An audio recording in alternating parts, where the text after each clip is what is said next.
Olá! Quando lemos a palavra de Deus, muitas vezes, muitos textos parecem ser controversos. Chegou uma pergunta para a gente aqui no Facebook, logo no início do programa, aqui antes de começar o programa, que querem saber exatamente se isso realmente é uma controvérsia. Eu vou ler os textos. O primeiro encontra-se em 1 Coríntios 15, o verso 51 e 52, que diz o seguinte: Escutem bem este segredo. Nem todos vamos morrer, mas todos nós vamos ser transformados. Todos nós vamos ser transformados num instante, num abrir e fechar de olhos. Quando tocar a última trombeta, ela tocará, os mortos serão ressuscitados como seres imortais e todos nós seremos transformados. Agora, quando a gente lê o último livro da Bíblia, Apocalipse, no capítulo 22, o verso 2, diz o seguinte: E que passa no meio da rua principal da cidade, em cada lado do rio está a árvore da vida, que dá 12 frutos por ano, isto é, uma por mês, e as suas folhas servem para curar as nações. A dúvida é a seguinte: se Paulo diz que seremos transformados por ocasião da volta de Jesus, num abrir e fechar de olhos, e Apocalipse diz que no céu a árvore da vida terão as suas folhas, que servirá para a cura das nações, nós vamos ser completamente transformados, parcialmente transformados, ou isso é realmente uma controvérsia? Aqui está falando que seremos transformados e lá está querendo dizer que ainda assim dependeremos de algo material para ser curado. O que é o ser transformado? Nosso corpo será transformado. Esta e muitas outras questões você acompanha agora, pois está no ar, Na Mira da Verdade.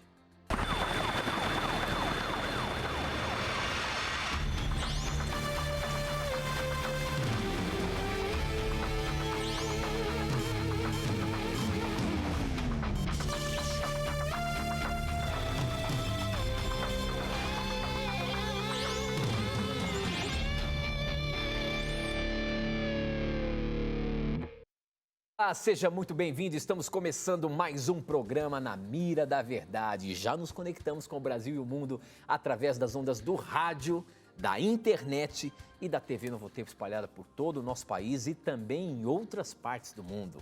Obrigado pelo carinho da sua audiência, obrigado por você estar aí. Com licença, já estamos entrando na sua casa e queremos juntos estudar a Palavra de Deus. E esse programa aqui, neste programa, você pode tirar as suas dúvidas fazendo qualquer pergunta. Se você tem alguma dúvida bíblica, teológica, religiosa, que a Bíblia pode te responder, não tenha preconceitos, mande pra gente e ela será respondida de acordo com a Palavra de Deus. E quem é que está na mira? Professor Leandro Quadro, porque ele sim é que tem que responder o que a Bíblia tem para nos apresentar. Professor Leandro Quadro, tudo bem? Preparado aí para as suas respostas baseadas na Palavra de Deus? Estou contente, Tito, porque poderemos estudar a Bíblia com o nosso telespectador, ouvinte, internauta que nos acompanha ao vivo. Obrigado pelo carinho de todos e envia suas perguntas para que juntos possamos entender a vontade de Deus para nossas vidas. Um abraço a todos vocês. Obrigado por estar acompanhando o nosso programa como sempre. Muito bem, professor. Eu queria mandar uns abraços especiais hoje. Esse final de semana eu estive na Igreja do Belém. Fui muito bem recebido, queria mandar um abraço na Igreja do Belém aqui em São Paulo, no bairro Belém, e nós fomos muito bem recebidos ali. Um abraço carinhoso à igreja que me recebeu com tanto carinho, nós pudemos estar ali pregando, falando a palavra de Deus, e um abraço especial ao senhor Antônio, a dona Sara, que me recebeu na sua casa, juntamente com seus amigos, nossos amigos, a Soninha e o Gerson. Eu disse que mandaria um abraço para vocês e aqui estou cumprindo. Muito, muito obrigado pela recepção calorosa que tiveram comigo aí, viu? A gente, né, professor, sempre que a gente está viajando aí, a gente é muito bem recebido, a gente não pode deixar de agradecer aqui pelo carinho que tem por cada um de nós, né? Muitas pessoas queridas, não é, Tito, que tem um carinho para conosco, que nós agradecemos a Deus, nem nos sentimos muitas vezes merecedores, mas agradecemos pelo carinho de todos vocês. E só avisar, Tito, agora no próximo fim de semana, sábado vou estar em Itajaí, Santa Catarina, fazendo uma programação na Igreja Central, Igreja Adventista Central de Santa Catarina, em Itajaí. Tá? Quem puder assistir, será uma satisfação conhecer a todos vocês. Manda meu abraço para eles lá, viu, Vai professor? ser entregue, amigo. Muito bem, nós abrimos o programa aqui falando de dois textos que aparentemente parecem controversos, mas ao mesmo tempo nos traz uma dúvida. Porque quando em Coríntios é dito que nós seremos transformados por ocasião da volta de Jesus num abrir e fechar de olhos, aqueles que estiverem vivos, e os mortos ressuscitarão e serão transformados também, lá em Apocalipse diz que nós temos a árvore da vida, que as suas folhas servem para a cura das nações. Professor Leandro Quadros, esta pergunta chegou pelo Facebook, quem mandou foi o Rodrigo Ferreira, e eu vou ler como ele fez a pergunta aqui para a gente. Parabéns pelo programa, que Deus continue dando sabedoria a vocês e abençoando todos que estão assistindo. A minha dúvida é, em 1 Coríntios 15, 51 e 52, diz que na volta de Cristo, os salvos serão transformados. Já em Apocalipse 22, 1 e 2, diz que no céu terá a árvore da vida e as suas folhas servirão para a cura das nações. Nós não seremos transformados por completo? Haverá doentes no céu? Um abraço à Igreja Adventista do Jardim, no Estádio, em Santo André. Jardim do Estádio, em Santo André. Essa foi a pergunta do Rodrigo Ferreira, professor. Como é que a gente pode tirar essa dúvida aí? Na verdade, nós seremos transformados por completo? No céu vai ter algum tipo de doença? Ou será a árvore da vida ainda uma continuação dessa transformação do nosso corpo? Para entendermos o que significa a palavra cura em Apocalipse 22, verso 2, é importante analisarmos o significado deste termo no original grego e também o contexto de Apocalipse 22. Em Apocalipse 22, 2, fala que a árvore da vida será, não é, no céu para a cura dos povos. Existem outras interpretações, obviamente, para esse texto, mas a que eu vejo assim mais fundamentação no momento é a seguinte: a palavra cura, do grego terapeia nos lembra terapia. Esta palavra tem dois significados principais. Ela significa cura no sentido de tirar uma doença, mas também significa cura no sentido de manter a pessoa num estado saudável. Nós cremos que é esse segundo significado que tem o termo. Por quê? Se você ler um pouco antes, em Apocalipse 21, verso 4, o que diz ali?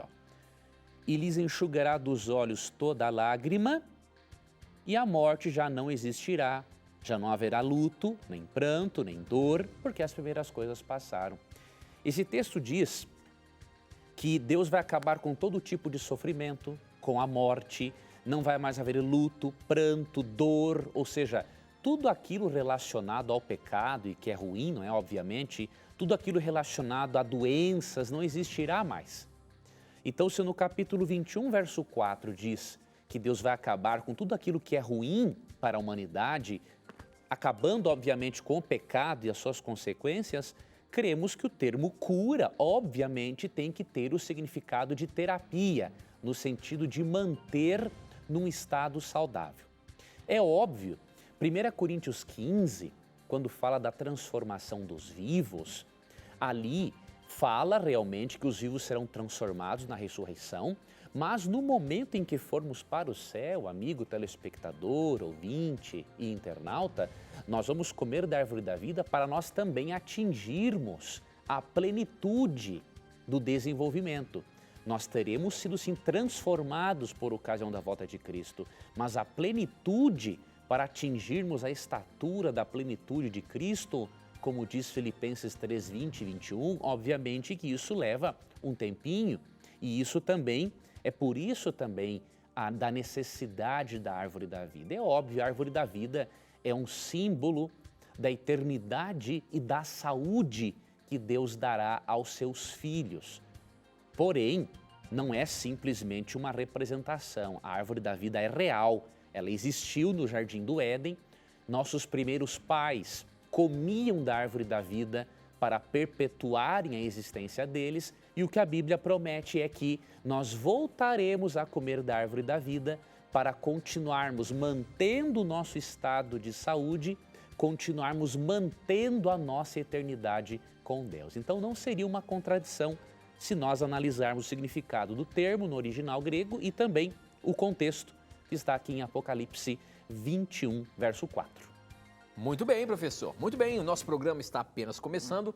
Você pode mandar as suas perguntas para a gente. Não tenha preconceitos. Obrigado por você estar acompanhando. Eu queria agradecer aos nossos irmãos da Igreja Assembleia de Deus que acompanham e mandam as suas perguntas para a gente. Os nossos irmãos da Quadrangular, da Presbiteriana, da Igreja Batista, os nossos irmãos da Renascer, os nossos irmãos da Universal que têm participado do nosso programa, da Igreja da Graça, da Igreja Mundial, todos vocês que nos acompanham, os católicos, os nossos irmãos espíritas e ateus, enfim, você que assiste o programa e tem curiosidade ou tem dúvidas sobre a palavra de Deus, não tenha preconceitos, pergunte o que você quiser. E nós vamos aqui basear a nossa resposta única e exclusivamente na palavra de Deus.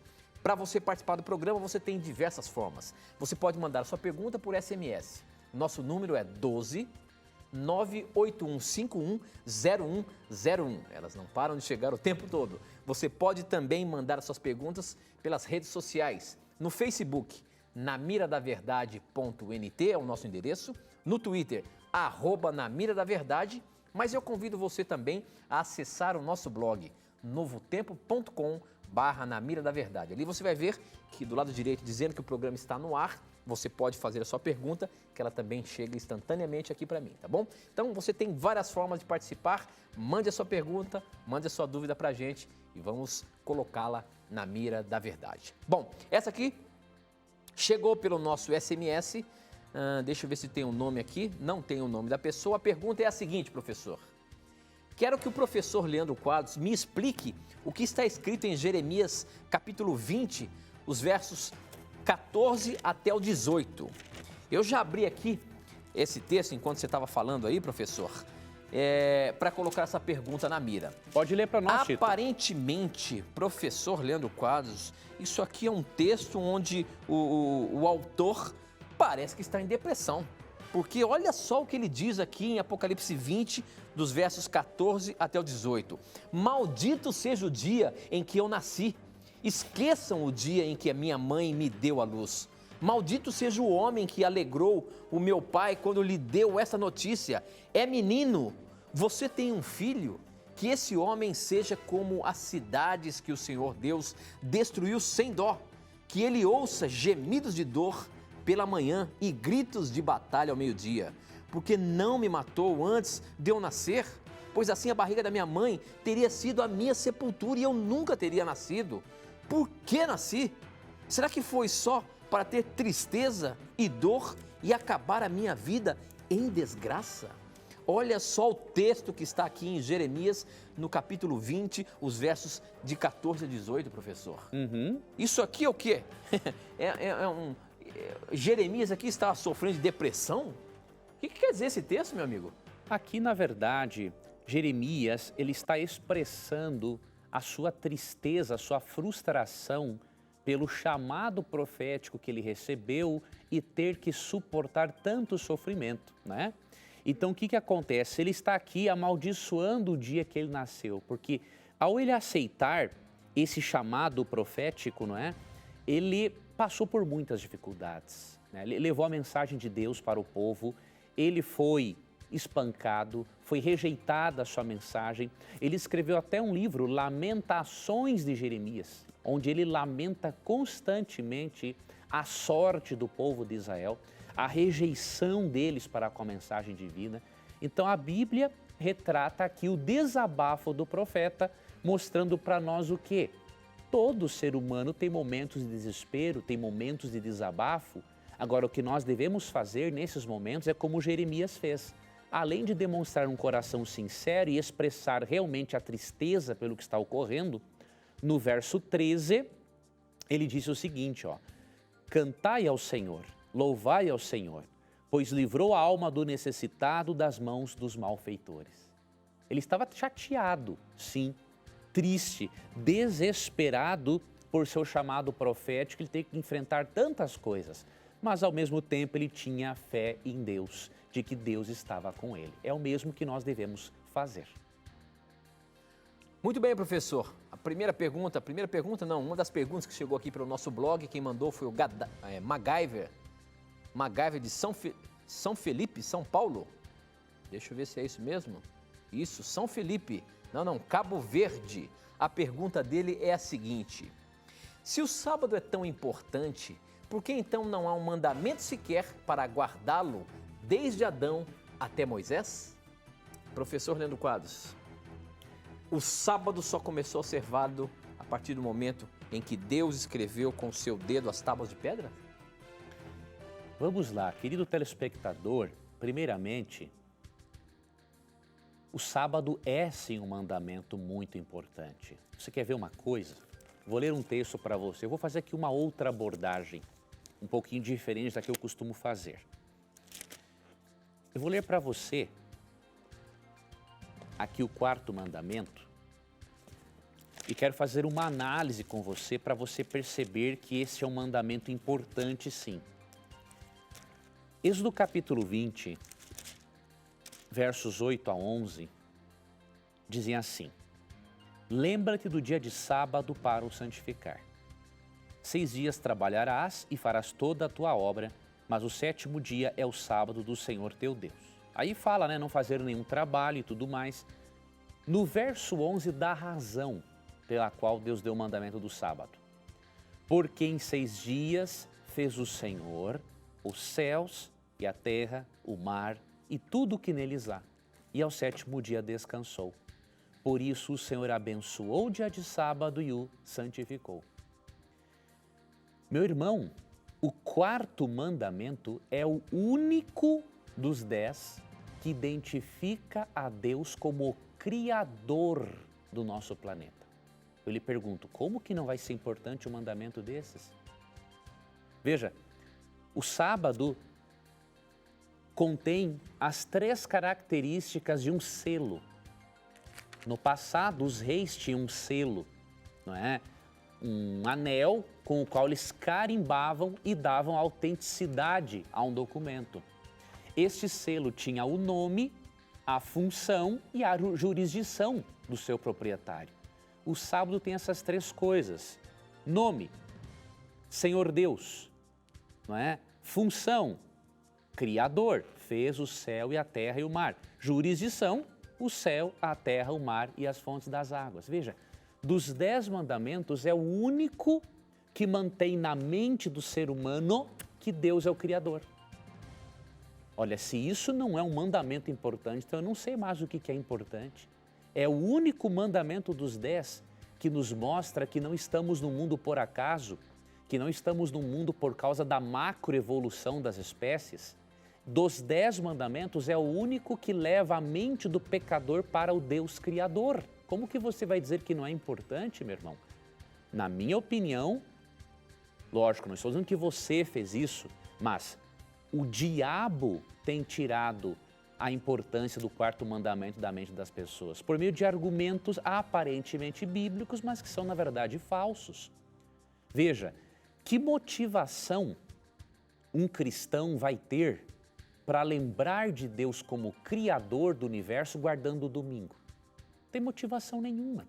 Ah, mas é o dia da ressurreição. Você não vê ninguém guardar o domingo como o dia da ressurreição. A pessoa vai na igreja no domingo de manhã, mas à tarde está fazendo os trabalhos normais durante a semana. Isso não é guardar dia nenhum. Outro detalhe, o que o domingo lembra você de que Deus é o Criador do universo? Não lembra. Então perceba uma coisa, o sábado é um mandamento muito importante. Primeiro porque ele lembra-nos que existe um Criador. Segundo, Deus abençoou e santificou esse dia. Ora, se Deus abençoou e santificou, não importa se é no Antigo ou no Novo Testamento, ele vai ser sempre importante, tá bom?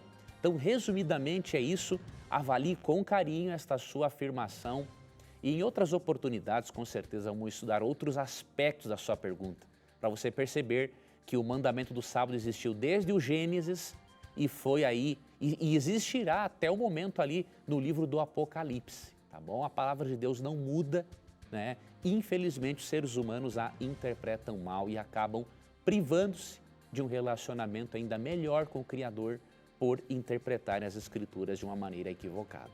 Agora, eu acho que é importante você apresentar para a gente também o porquê que Deus fez questão de, em pedras, com o seu dedo, dar os mandamentos. E isso aí aparece só a partir de Moisés, né? Mas por que ele fez questão de fazer isso? Em pedras foi o seguinte, algumas Não pessoas... só em pedras, mas por que naquele momento ele reforçou os 10 mandamentos ou aparentemente ali ele fixou as suas leis? Não, veja, em Êxodo 20, Deus só deu as leis em forma escrita. A lei já existia antes do Sinai, né? Então, os cristãos precisam entender isso. Por exemplo, o próprio mandamento do sábado já era conhecido antes do Sinai. Aqui em Êxodo capítulo 16, de forma muito clara, quando Deus faz o milagre do maná, é em mandar aquele pão do céu todos os dias da semana e não mandar no sábado, né? Aqui você percebe no milagre do maná que o sábado já era conhecido. Então, eu dou para o nosso telespectador e ouvinte ler Êxodo capítulo 16, especialmente dos versos 22 ao 36. Os mandamentos foram dados de forma escrita no Sinai apenas para Deus conscientizar o povo da sua rebelião e da sua pecaminosidade. Alguns dizem assim, não é? A lei foi escrita em tábuas de pedra para não serem apagadas. Não, não é essa a razão. Foi escrita em tábuas de pedra para mostrar a força, a dureza dos mandamentos e o quanto os israelitas eram pecadores. Então, quando eles vissem os 10 mandamentos, eles iam sentir necessidade de ir a Deus para serem salvos. Então, esta é uma das funções dos mandamentos. E até porque o povo estava cativo por muito tempo e tinham esquecido os princípios bíblicos. Com certeza. E tinham se esquecido da criação de Deus em virtude do paganismo no Egito, não é isso? Exato. E ali, então, Deus está novamente redirecionando o povo ao caminho verdadeiro. Exatamente. Deus está lembrando, não é, Tito, de tudo que eles esqueceram na escravidão egípcia. E aí Deus mostra com a lei o seguinte, olha, vocês são tão pecadores que vocês têm que recorrerem a mim para ser salvos. Agora, é um problema isso que muitos cristãos fazem. Se isso está no Antigo Testamento e não está no Novo, não é válido. Isso é uma bobagem por 2 motivos. Primeiro, o exemplo apostólico de observância do sábado, décadas depois da cruz, é muito claro em mostrar que o sábado continuou sendo guardado. O livro de Atos está recheado de textos falando sobre isso. E um outro detalhe importante, não existe, amigo telespectador e ouvinte, essa separação entre Antigo e Novo Testamento. Quando Paulo escreveu a Bíblia, as suas cartas, na verdade, e em 2 Timóteo 3,16, ele escreveu que toda a Escritura é inspirada por Deus, ele está falando do Antigo Testamento, o Novo nem existia ainda. Então, temos que analisar melhor as nossas afirmações, as nossas crenças. Tem muitos irmãos sinceros aceitando crenças totalmente equivocadas, porque muitos líderes religiosos acabam ensinando a Bíblia de uma forma muito parcial, diríamos assim, né? Muito bem, professor, muito bem. A próxima pergunta chegou pelo nosso Facebook. Eu também acredito que seja uma outra dúvida, professor, porque olha só o que o Francisley Tenciano pergunta. Como explicar Apocalipse 1:1 debaixo da Trindade? Como pode Jesus, sendo todo-poderoso, não saber algo e precisar de uma revelação? O texto diz o seguinte, professor. Neste livro estão escritas as coisas que Jesus Cristo revelou. Deus lhe deu esta revelação para mostrar aos seus servos o que precisa acontecer logo. Cristo enviou o seu anjo para que, por meio dele, o seu servo João soubesse dessas coisas. Aqui, ao ler o texto, dá a entender que Jesus foi revelado a Jesus. Então, como que a gente pode explicar esse texto aí, meu amigo? Esse é um outro problema que nós percebemos no meio religioso. Muitos cristãos leem textos isolados. Meu irmão, você não deve fazer assim. Se você ler textos isolados, você não vai compreender a riqueza da palavra de Deus. Vamos ler Colossenses 2, verso 3, para entendermos também Apocalipse 1 no seu contexto. Colossenses 2,3, falando do Cristo já glorificado e entronizado, diz assim: em quem todos os tesouros da sabedoria e do conhecimento estão ocultos. Aqui é dito que em Cristo estão ocultos todos os tesouros da sabedoria e do conhecimento. Não há nada que Cristo não saiba, porque Ele é o Criador, juntamente com o Pai e o Espírito Santo, de todo o conhecimento. O que ocorre em Apocalipse 1 é apenas uma subordinação funcional. Cristo é apresentado como sendo subordinado ao Pai em sua função, assim como o Espírito Santo é apresentado como estando subordinado a Cristo em sua função. Então, revelação de Jesus Cristo, ou seja, o Apocalipse é de Jesus Cristo, que Deus lhe deu para mostrar aos seus servos as coisas que em breve devem acontecer. Aqui só fala de uma subordinação funcional, não fala de uma limitação do conhecimento de Cristo. Só mostra que cada pessoa da divindade tem uma função do plano de salvação. Okay? Então leia Apocalipse 1:1 à luz de Colossenses 2:13, entre outros textos, para você perceber que as pessoas da divindade têm o mesmo poder, o mesmo conhecimento, o mesmo propósito, diferem na função subordinada que cada um desempenha na criação e no plano de salvação. Eu queria aproveitar aqui, antes de nós irmos para o nosso intervalo, apresentar para você o nosso curso bíblico gratuito que oferecemos aqui no Na Mira da Verdade. Essa revista aqui, ó, Verdades para o Tempo do Fim. Essa revista é um curso bíblico em formato de uma revista para ser mais fácil para você levar em qualquer lugar e poder estudar a qualquer momento do dia. Para você ter essa revista na sua casa, você pode acessar agora o nosso blog, novotempo.com/Na Mira da Verdade. Você vai ver a imagem dessa revista lá, dizendo assim, faça um curso bíblico, você clica nela e vai ser direcionado para você colocar os seus dados postais para que ela chegue direitinho na sua casa. É um presente nosso para você, Verdades para o Tempo do Fim. Estudos relacionados ao tempo em que nós estamos vivendo. Nós acreditamos que nós estamos no tempo do fim dessa história. E esses assuntos baseados na Bíblia poderão ajudar você a compreender mais o momento em que você está vivendo. Peça agora mesmo, é um presente, é gratuito, você não vai pagar nada, Verdades para o Tempo do Fim. Acesse o nosso blog, novotempo.com/Na Mira da Verdade. Não sai daí não, nós temos que ir para o intervalo, mas a gente volta já já.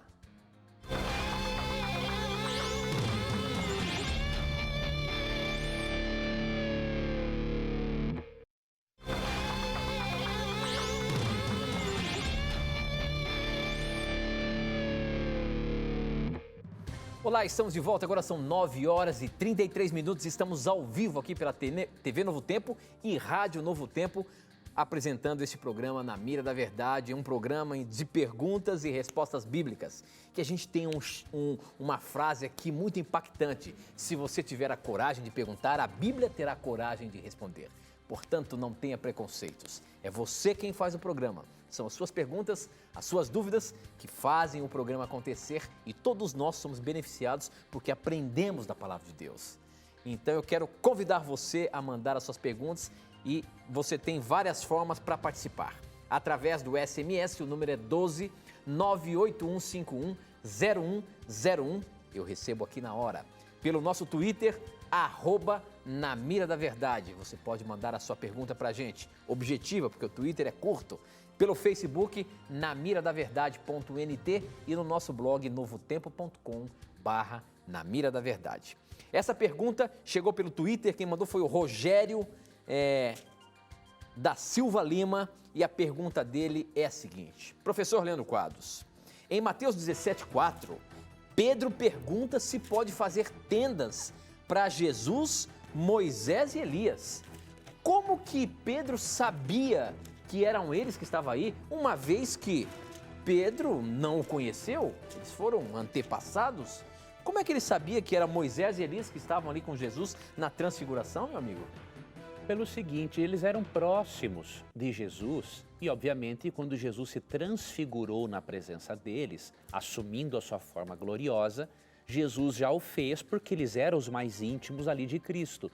E ao ele se transfigurar, ele começou a conversar com Moisés e Elias. Então é óbvio que eles, ouvindo o diálogo, eles puderam saber que era Elias e Moisés. Então, provavelmente, Jesus deve ter falado o nome deles. Com certeza, e sem contar que depois que Cristo deixou de estar transfigurado, ele continuou o diálogo normal com seus discípulos, obviamente. Cristo não tinha segredos com esses mais próximos entre ele. Muito bem, muito bem. Ok, essa aqui chegou pelo nosso blog. O Samuel, ele é de Dormentes, no Pernambuco, e ele pergunta o seguinte: a grande maioria das religiões proíbe o uso das bebidas alcoólicas. Porém, como harmonizar essa proibição com a Bíblia? Uma vez que em Deuteronômio 14, de 25 a 26, autoriza beber bebida forte e se alegrar diante de Deus. Olha só o que o texto diz. Professor, essa daquelas perguntinhas capciosas, meu amigo, que você tem que se sair dela. A pergunta, o texto é o seguinte, Deuteronômio 14, de 25 a 26, de 25 e 26, diz o seguinte: então façam isto, vendam aquela parte das colheitas, levem o dinheiro até o lugar de adoração que o Senhor tiver escolhido e ali comprem tudo o que quiserem comer. Carne de vaca ou carne de carneiro, vinho, cerveja ou qualquer outra coisa que desejarem, e ali, na presença do Senhor nosso Deus, vocês e as suas famílias comam essas coisas e se divirtam à vontade. E aí, meu amigo, como é que você sai dessa? Que história é essa de poder comprar bebida na presença do Senhor, se alegrar? Que é isso? Esse é outro texto que muitos acabam desconsiderando, infelizmente, o seu contexto mais amplo. É por isso que nós sempre batemos na tecla aqui no programa. Antes de chegarmos a uma conclusão do assunto, vamos estudar o contexto histórico, o contexto do próprio verso e analisarmos outros versos paralelos a respeito. Quando estudamos sobre o uso do álcool, o uso do vinho na Bíblia, nós não temos dúvidas de algumas coisas. Primeiro, o povo de Israel era viciado em bebida fermentada e quando Deus os tirou do Egito, eles continuaram usando bebidas assim. Deus, na sua misericórdia, ele tolerou o uso da bebida alcoólica, assim como Deus tolerou a poligamia. Deus não apoiava essas práticas. Deus não gostava que o seu povo usasse bebida fermentada, Deus não gostava que o seu povo praticasse a poligamia, mas como eles eram viciados, Deus, na sua misericórdia, ele entendia as limitações das pessoas. Então, você leu Deuteronômio 14 e aqui mostra realmente a tolerância de Deus para com o uso da bebida alcoólica. Agora você tem que se perguntar da seguinte forma: Deus sempre quis que as coisas fossem assim? Ou Deus também, no momento em que tolerou, Deus estava querendo reeducar o estilo de vida do seu povo? Então você tem que fazer essas perguntas e procurar a resposta na Bíblia. Então vamos aqui para outro texto. Em Levítico capítulo 10, você vê uma coisa muito interessante, este processo de reeducação do povo de Deus em relação ao álcool. Em Levítico 10, versos 8 a 10, é dito o seguinte: falou também o Senhor a Arão, dizendo: vinho ou bebida forte, tu e teus filhos não bebereis quando entrardes na tenda da congregação, para que não morrais. Estatuto perpétuo será isso entre as vossas gerações. Aí ele explica o porquê. Para fazerdes diferença entre o santo e o profano, entre o imundo e o limpo, e para ensinardes aos filhos de Israel todos os estatutos que o Senhor lhes tem falado por intermédio da lei de Moisés. Olha como esse texto é interessante. Primeiro, Arão e os filhos dele eram sacerdotes e eles usavam bebida fermentada. Só que Deus, na sua misericórdia, compreendendo a limitação do pecador, Deus fala o seguinte: quando vocês entrarem na tenda da congregação para ministrar o culto, vocês não usem bebida forte. Por quê? Senão vocês vão morrer. E qual é a explicação? No verso 10 diz que a bebida fermentada é profana e imunda. Então, obviamente que o indivíduo ministrando dentro do tabernáculo, com o corpo cheio de algo profano e impuro, ao ele entrar em contato com a glória divina, ia acontecer o que com ele? Ele ia ser fulminado. Então veja, Deus estava reeducando o seu povo. E nesse texto ele demonstra claramente que a bebida fermentada é considerada profana e imunda. E eu lhe pergunto, se ela é profana e imunda, nós hoje, que não temos o estilo de vida do povo de Israel que saiu da escravidão egípcia e que temos ainda mais conhecimento científico dos malefícios da bebida, nós vamos usar algo profano e impuro? Não é possível. Não é? Então, analisemos a Bíblia como um todo para não tirarmos conclusões equivocadas. Muito bem, nós temos muitas participações aqui. Eu quero agradecer a você que tem mandado sua pergunta pelo nosso blog, pelo Facebook, pelo Twitter, pelo SMS. São muitas e muitas questões e eu tenho que agradecer a você a sua participação. Nós gostaríamos de colocar todas no ar, mas infelizmente nós não conseguimos. Então eu quero apelar a você, não desista. A sua pergunta a qualquer momento vai ser pescada, tá bom?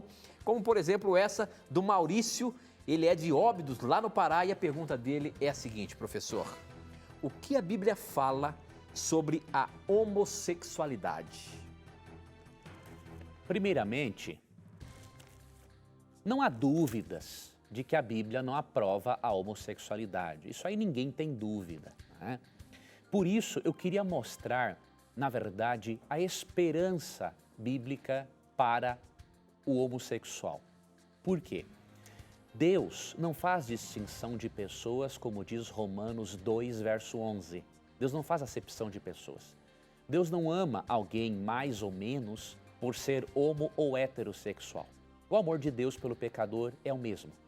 Bom, agora, a Bíblia, obviamente, condena a relação homossexual.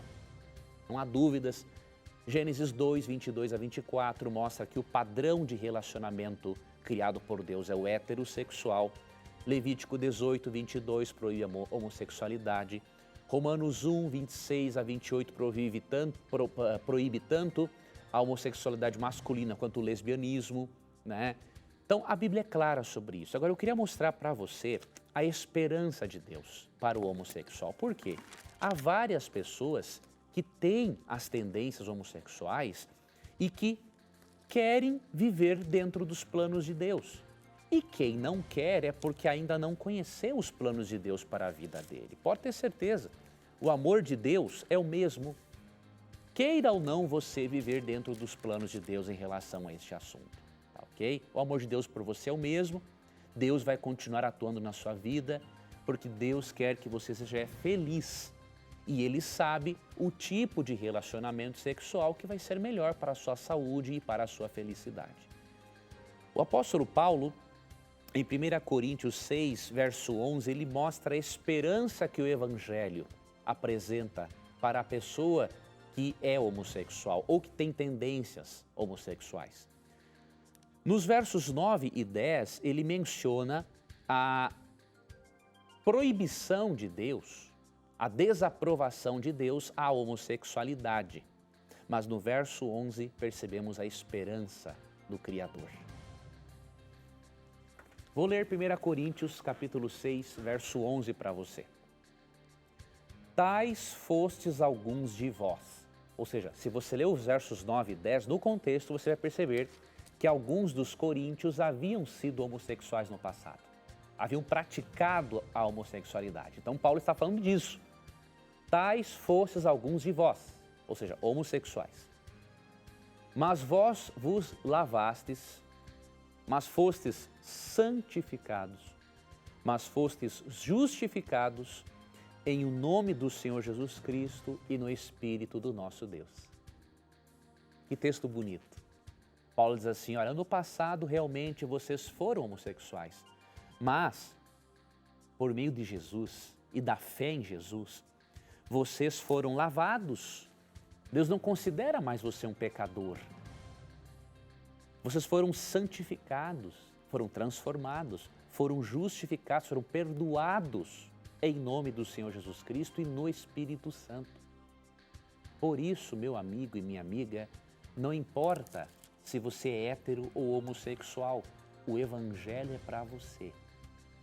Deus quer ajudar você a viver um estilo de vida proposto por Ele. Não tente sozinho, não tente sozinha, porque seja homo ou heterossexual, ninguém consegue viver o ideal de Deus sem uma atuação sobrenatural do Espírito Santo, tá bom? Então, apegue-se a Cristo, não importa se você tem essas tendências, vá a Jesus, Ele lhe ama do mesmo jeito, Ele vai ajudar você a ser um vencedor, a ser uma vencedora. Muito bem, professor. Próxima pergunta, aqui pelo nosso Facebook, quem mandou foi a Camila Prado e ela quer saber o seguinte: por que em Números capítulo 5, a partir do verso 11 em diante, Deus condena apenas a infidelidade matrimonial da mulher, sendo que no verso 21, ou melhor, 31, está claro que se o homem for infiel, ele não será considerado culpado.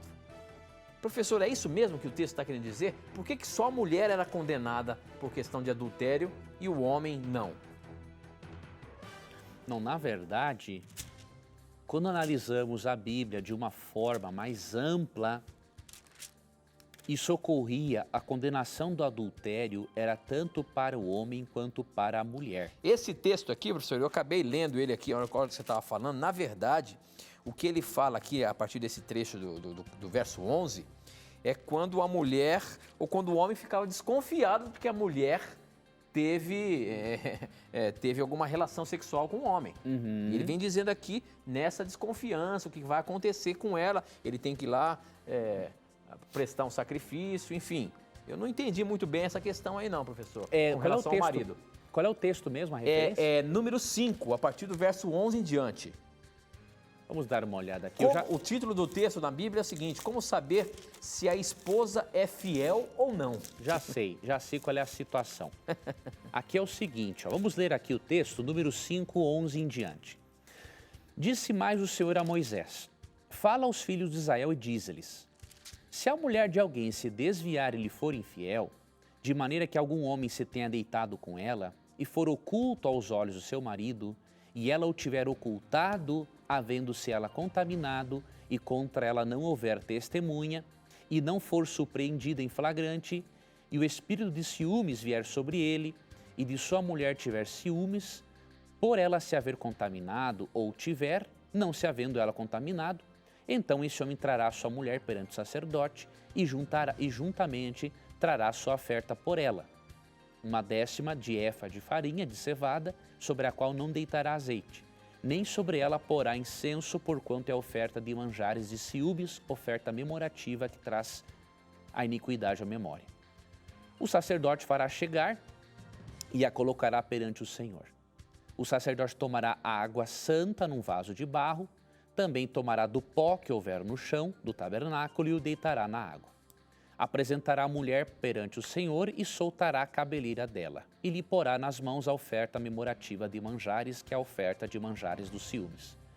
A água amarga, que traz consigo a maldição, estará na mão do sacerdote. O sacerdote conjurará e lhe dirá: se ninguém contigo se deitou, e se não te desviaste para a imundícia, estando sob o domínio de teu marido, destas águas amargas amaldiçoantes serás livre. Mas se te desviaste, quando sobre o domínio de teu marido, e te contaminaste, e algum homem que não é o teu marido se deitou contigo, então o sacerdote fará que a mulher tome o juramento de maldição e lhe dirá: o Senhor te ponha por maldição e por praga no meio do teu povo, fazendo-te o Senhor descair a coxa e inchar o ventre. Então, era um ritual muito interessante. Caso a mulher estivesse ocultando um adultério do marido e ela não quisesse confessar em hipótese alguma, né, ela tomava uma água que tinha um pouquinho do pó do tabernáculo e ela estava dizendo o seguinte: eu assumo a responsabilidade pela minha inocência ou pela minha mentira. E se ela mentisse, realmente ela ia ficar doente, porque ela desafiou abertamente a Deus em não ter se arrependido. Então aqui é num contexto em que o marido desconfiava da mulher. Agora, isso não quer dizer que o homem também não fosse punido. Por exemplo, aqui em Levítico 18, Deixa eu ver se é Levítico 18 realmente. Fala de um castigo também para o homem.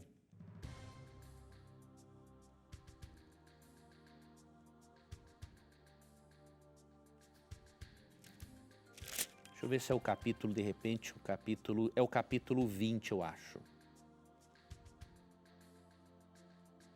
Aqui, ó. Capítulo 20, verso 10. Se um homem adulterar com a mulher do seu próximo, será morto o adúltero e a adúltera.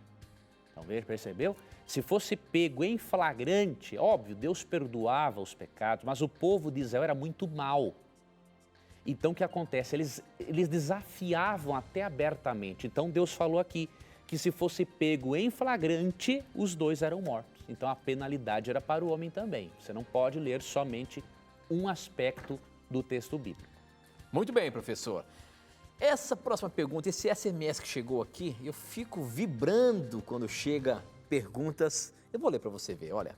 Olá, tenho 11 anos e sou de Belém. Adoro o programa de vocês. E tenho uma dúvida que gostaria de saber se o meu cachorrinho irá para o céu se ele estiver vivo quando Jesus voltar. Professor Leandro Quadros, a gente vê a inocência e eu dou importância para esse tipo de pergunta, para quem percebe que os nossos jovenzinhos, que as nossas crianças estão acompanhando e querendo aprender mais da palavra de Deus. E na sua inocência e na sua sinceridade, tem as suas perguntas. Eu queria até desafiar você e o nosso telespectador agora. A questão é a seguinte: nós vamos no mês de outubro, no mês da criança, nós vamos fazer um Na Mira da Verdade só para criança e adolescente, tá bom? Maravilha. Vamos fazer isso? Vamos combinar isso aqui? Está combinadíssimo. No mês de outubro, embaixo. nós vamos fazer um programa especial só para as crianças e adolescentes fazerem as suas perguntas. Qualquer pergunta que eles quiserem fazer sobre a Bíblia, e você que vai estar na mira, hein? Vamos promover isso, já Te vamos vira e responder. fazer um post aí para colocar no Facebook e avisar toda a turma. Vai ser isso, já está marcado aqui. Então vamos lá, ele não falou o nome dele aqui. A questão é a seguinte, professor, isso aqui não é só uma pergunta de uma criança. Porque hoje o pet é algo, faz parte da família, sabe? E as pessoas sentem muito em saber que de repente esses animaizinhos podem morrer e querem saber se eles vão estar no céu ou não. Mas atendendo o nosso jovenzinho aqui, o cachorrinho dele poderá ir para o céu, professor? Eu tenho uma má e uma boa notícia ao mesmo tempo. A má notícia é que a Bíblia não menciona a existência de animais no céu. Agora, a boa notícia é que a Bíblia menciona os animais na nova terra. Então, depois de um período de 1000 anos, como estudamos em Apocalipse 20, depois de um período de 1000 anos, a cidade santa desce do céu e, de acordo com Apocalipse 21, a cidade santa de Deus fará morada aqui na terra.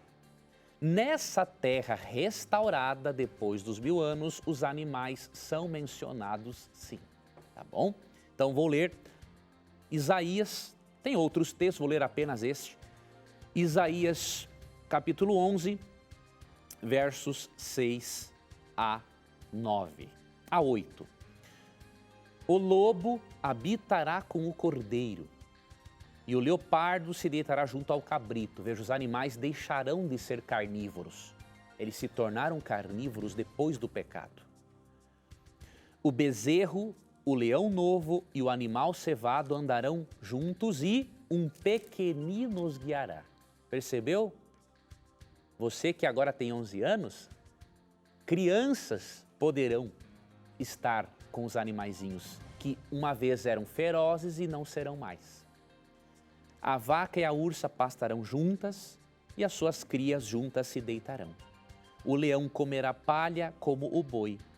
A criança de peito brincará sobre a toca da áspide ou da serpente, e o já desmamado meterá a mão na cova do basilisco. Não se fará mal, nem dano algum em todo o meu santo monte, porque a terra se encherá do conhecimento do Senhor, como as águas cobrem o mar. Então Deus promete restaurar o planeta, restaurar os seres humanos, restaurar o reino vegetal, restaurar o reino mineral e, obviamente, Deus vai restaurar também o reino animal. porém isso é na nova terra. Muito bem, professor. Eu queria agora, nesse momento, mostrar aqui os nossos amigos de hoje, que vieram ver o programa Na Mira da Verdade. A Tânia, a dona Doralice, o Sérgio e o seu Edivaldo vieram aqui ver o programa ao vivo. Um tchauzinho para vocês aí, obrigado pela presença de vocês aí. E é muito gostoso receber os nossos amigos aqui no Na Mira da Verdade.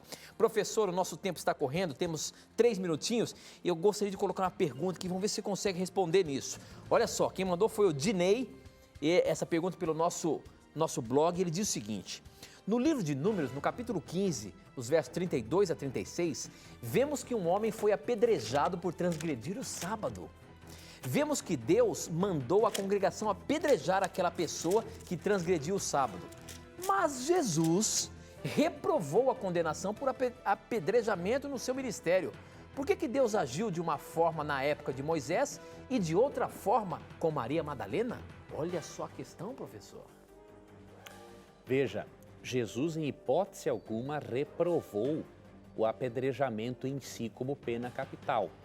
Quando você lê João capítulo 8, o que você percebe é que Cristo reprovou que naquelas condições aquela mulher pega em adultério fosse apedrejada por líderes que eram também adúlteros, eram hipócritas e haviam arrumado uma situação para matá-la e para tentar pegar a Cristo.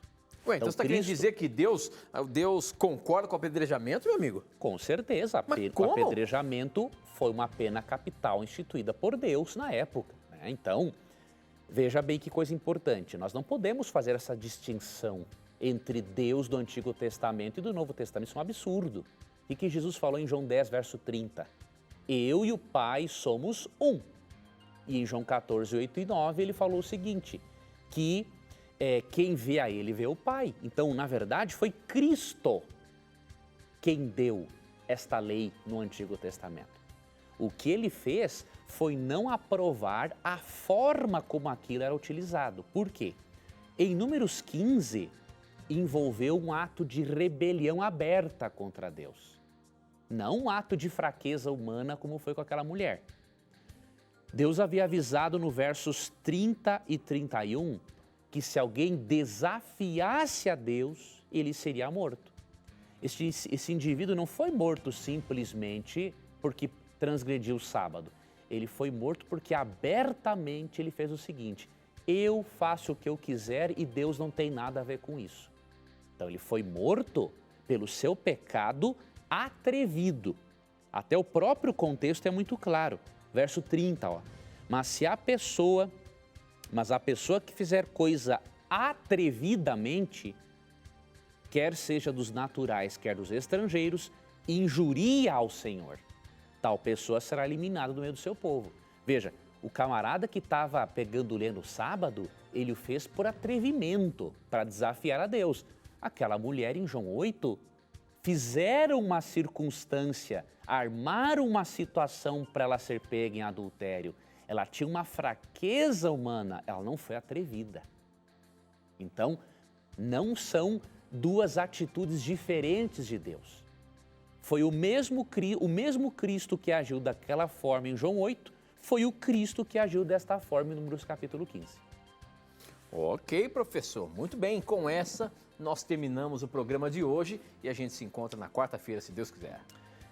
Obrigado, amigo telespectador e ouvinte, por sua companhia. Obrigado a todos os amigos que nos acompanharam ao vivo também pelo Facebook, pelo Periscope. Que Deus abençoe a todos vocês. E nunca se esqueça de uma coisa. Você também que nos ouve pela Rádio Novo Tempo. Sempre que você tiver a coragem de perguntar, a Bíblia terá coragem de lhe responder. E aqui no Beco, você já sabe, sempre os seus questionamentos vão estar na mira da verdade. Até o nosso próximo encontro. Tchau!